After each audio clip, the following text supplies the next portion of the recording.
Baharda çiçekler açsa ne yazar, kuşlar, kelebekler uçsa ne yazar.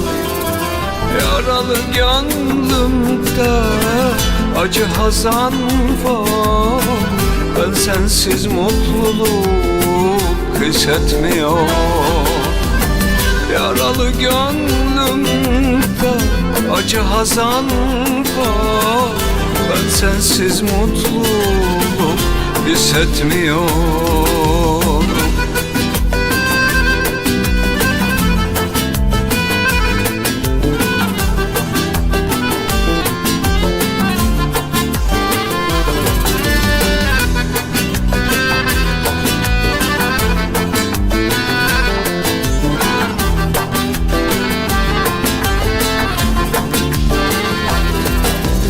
Unuttum kendimi ben senden sonra.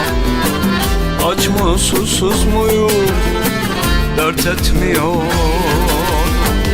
Kan revan içinde kaldım yıllardır, sensiz hiç mutluluk hissetmiyor. Kan revan içinde kaldım yıllardır, sensiz hiç mutluluk hissetmiyor. Baharda çiçekler açsa ne yazar, kuşlar, kelebekler uçsa ne yazar.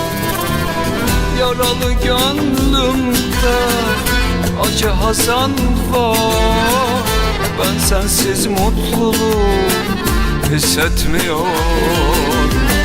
Yaralı gönlümde acı hazan var, ben sensiz mutluluk hissetmiyorum.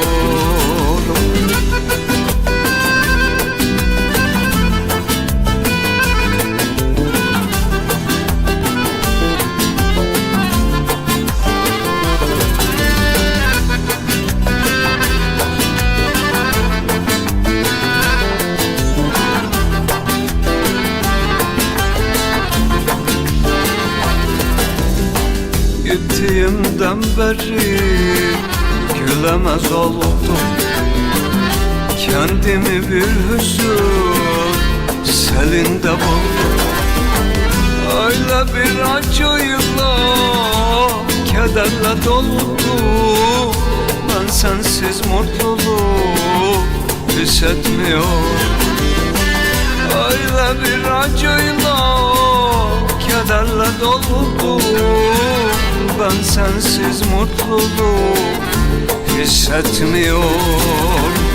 Baharda çiçekler açsa ne yazar, kuşlar, kelebekler uçsa ne yazar. Yaralı gönlümde acı hazan var, ben sensiz mutluluk hissetmiyorum. Yaralı gönlümde acı hazan var, ben sensiz mutluluk